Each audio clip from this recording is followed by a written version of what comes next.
Hello, I'm Angus Lapsley, and I'm the Director for Defence and International Security in the Foreign Office, or at least I am for the next 3 weeks. After that, I'm going to become Director General for International Security and Strategy in the Ministry of Defence, all of which means that I'm what you might call a security expert. I've spent most of my life working in the British Civil Service and more recently in the diplomatic service.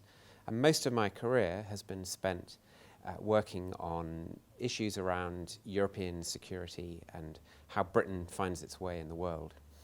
Now, I'm going to start with a confession because I'm here in Delhi, and although I'm almost 50, this is the first time that I have ever visited India, which is pretty shocking, really. But it shows why sometimes it's never too late in life to go somewhere new and experience something new. Now, it's been quite an emotional visit for me, because although I'd never been to India before, India was always part of my family history.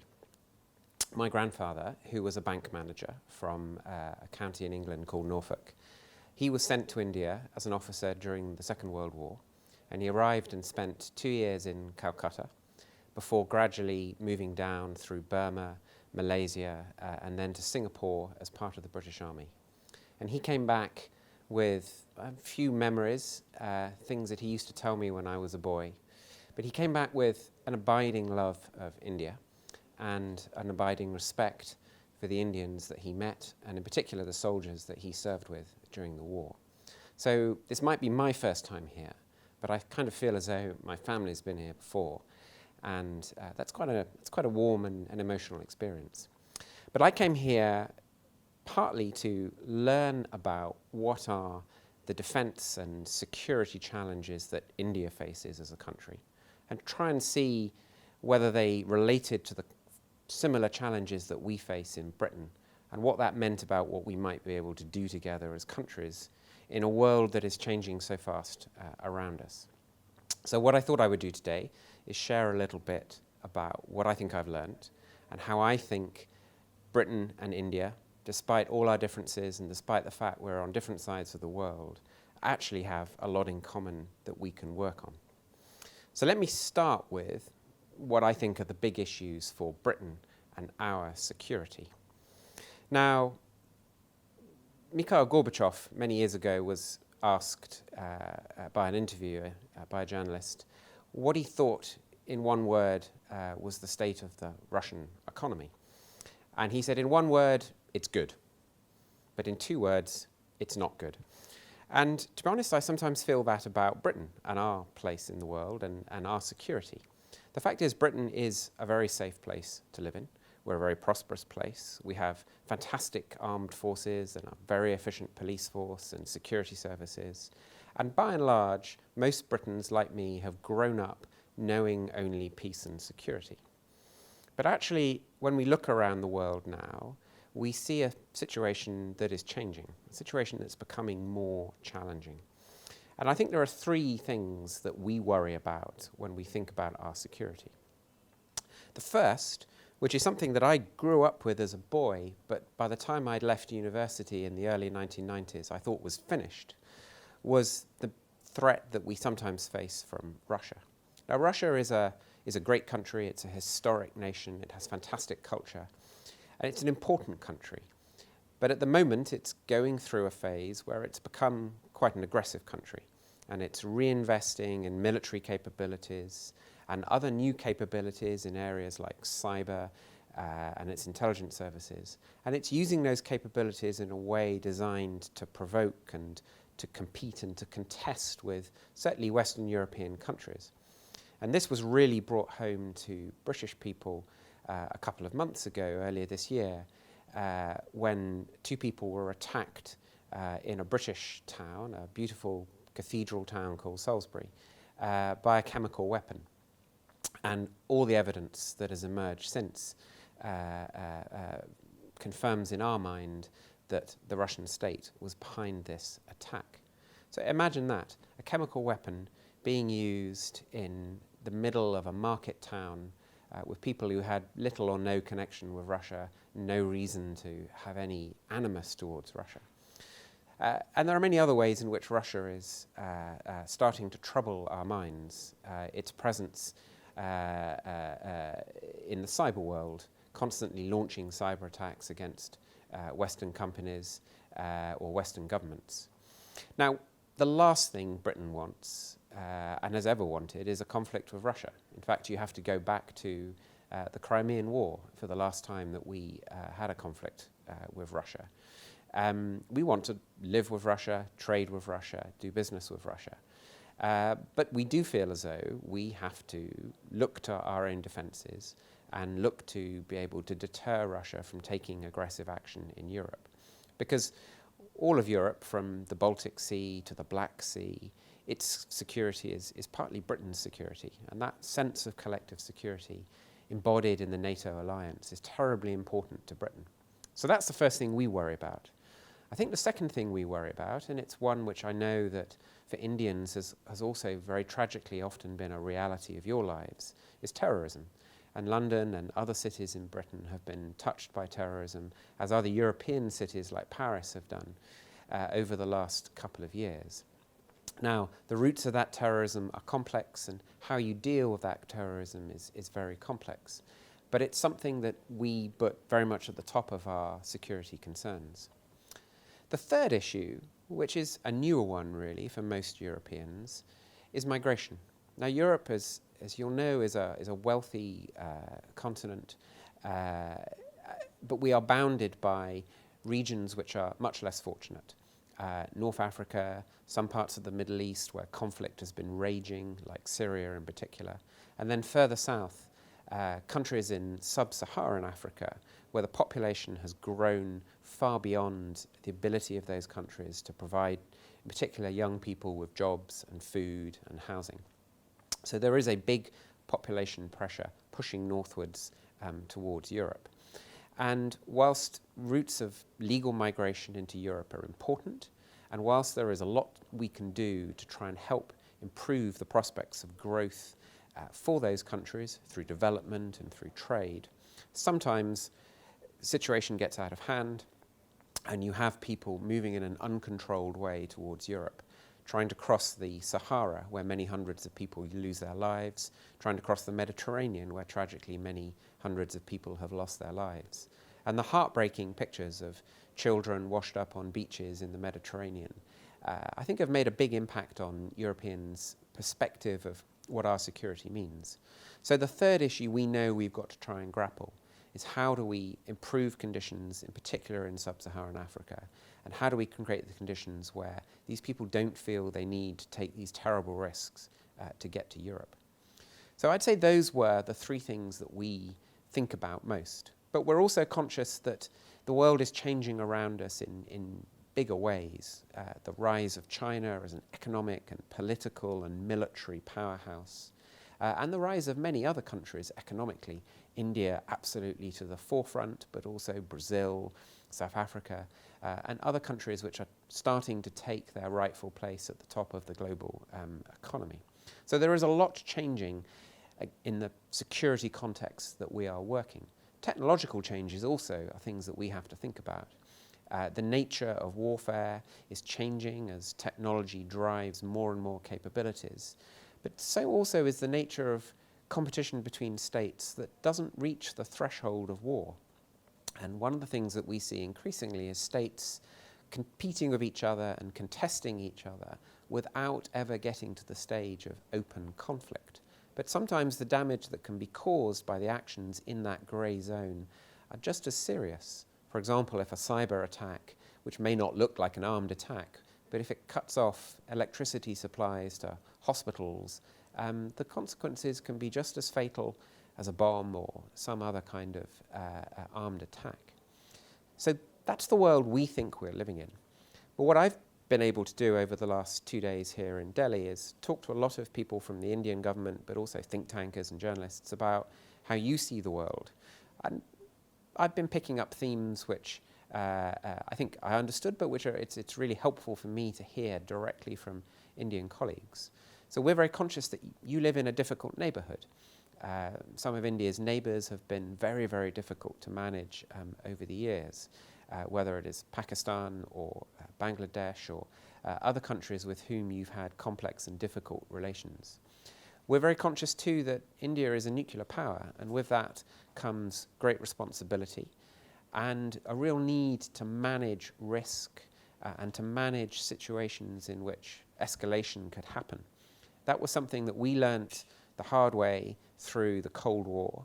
And by the end of the Cold War, we had developed pretty sophisticated ways of trying to understand and predict the way our potential adversaries were behaving.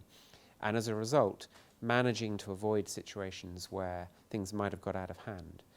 I can see that for India, that is a real challenge. And it's a challenge that we have a lot of empathy for you about.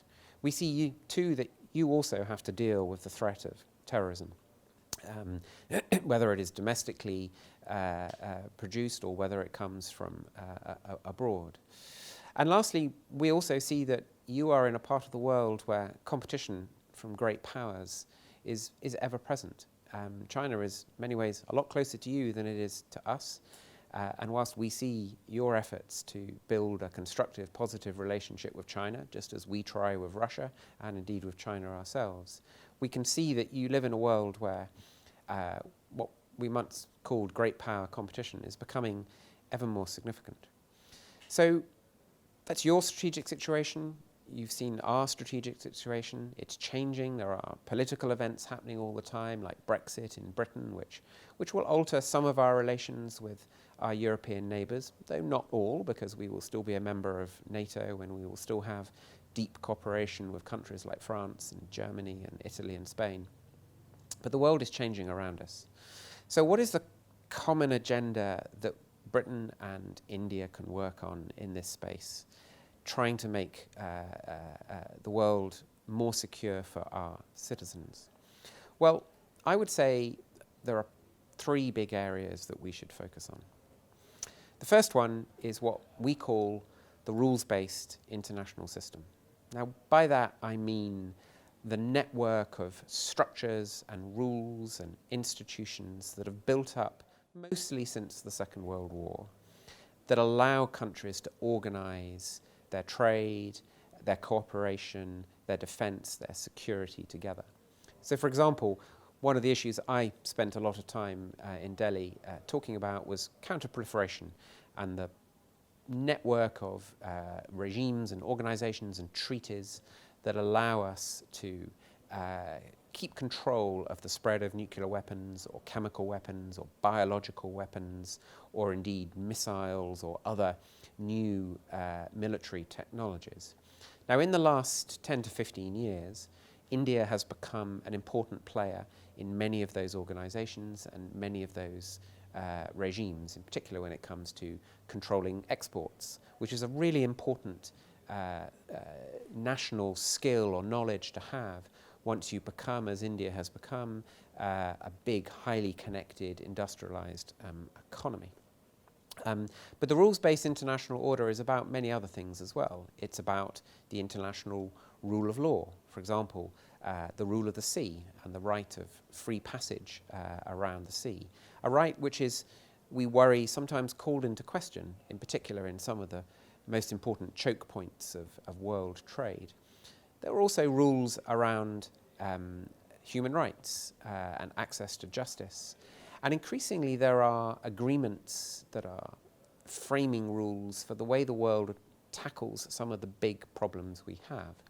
And India, of course, has played a critical role alongside Europe and others in shaping the global approach we have to climate change and to ensuring sustainable development, protecting waters and forests, thinking of how development works in cities. All of these aspects of the rules-based international system, they need nurturing, they need supporting, they need encouraging. And it's hugely important that India plays its role in that system. Now, I'm conscious that I'm saying this as a Briton, as somebody who belongs to a country who has been at the beginning of many of these rules right from the start. We were at Bretton Woods to help write the rules of international finance. We were there at the beginning of the World Trade Organization. We were there when the Non-Proliferation Treaty was signed. We were generally there at the table when all these rules were settled. Now, India wasn't always there at the table, and I can completely understand that sometimes you look at these rules and think, well, maybe these were somebody else's. But actually, they matter to India as much as they matter to any country, in particular as you become an integral part of a globalized economy. So I think the first theme that I think will bring India and Britain together over the next decades will be fighting for the integrity of that system, but also fighting to update it the whole time. If you look at something like proliferation, one of the issues we have to worry about there is the constant arrival of new technologies. 10 years ago, drones were something that your kids played with. They were little helicopters that you could fly around the garden. Today, they are sophisticated machines that can deliver packets for Amazon, but could also be used to deliver a chemical weapon. So there's an example of a new technology that countries like Britain and India need to come together and think about, right, what rules, sensible rules, will work to prevent this kind of technology falling into the wrong hands. So that's the first thing I wanted to say. We must work together to protect, nurture, develop a rules-based international system that works for all countries, whether they're rich or poor, developed or less developed. I think the second big area where Britain and India can come together on security in the next decades is on developing capabilities. Now, Britain, like India, has many partnerships for producing our defence equipment with countries around the world. We do work with America, we do work with France, we do work with Germany, we do work with Japan, and it's a constantly shifting network of partnerships. But it seems to me that there are a number of ways in which Britain and India are going to be able to work together in future to build the kind of capabilities that our countries need. As it happens, we have very complementary technology sectors. We have militaries that have very similar ways of working and have pretty similar budgets as well. We're both looking for affordable military equipment that works and is practical and allows us to keep ourselves secure.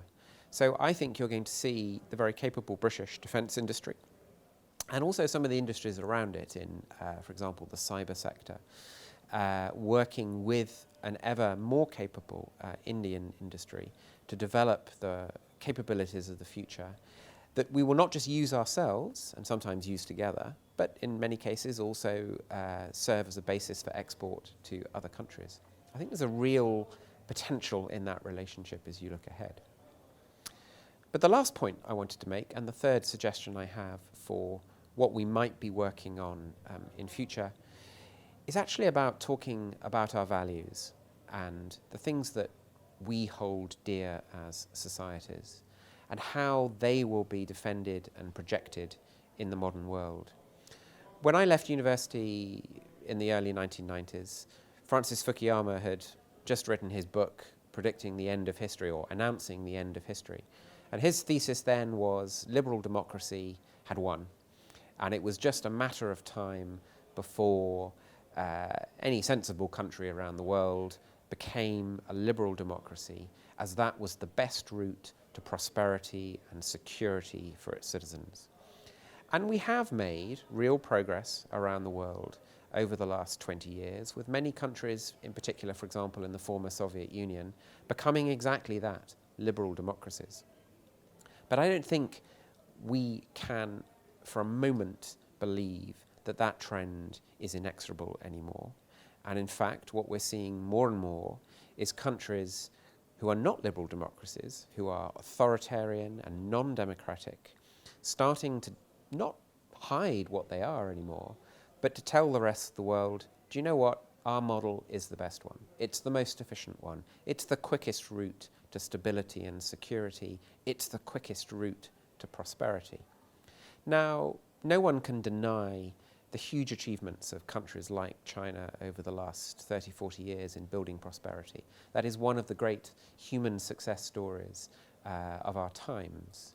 But I think something that does bind Britain and India very deeply is a sense that the values of our societies, the values of free speech, of respecting the rule of law, and of a democratic process that is open and not corrupt and not twisted by outside influence, those values actually really matter to us.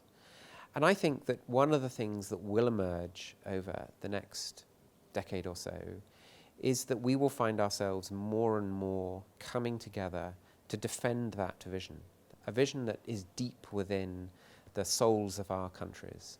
And I think that's maybe where I'd like to end this. There's lots of practical things we can do as a country, but talking about amongst ourselves and defending to the outside world, to other countries who have choices in front of them, the core values of our societies and our democracies, it seems to me that's the really important thing and the thing that we might become quite passionate about. So I'm really glad that I finally made it to India. Sadly, my grandfather's no longer around to tell him how I found it. I think he would be amazed by what India now is and how it's changed. I don't think he would believe it. But it's a tremendous success story. And I think that relations between Britain and India over the next couple of decades will also be a success story. Thank you.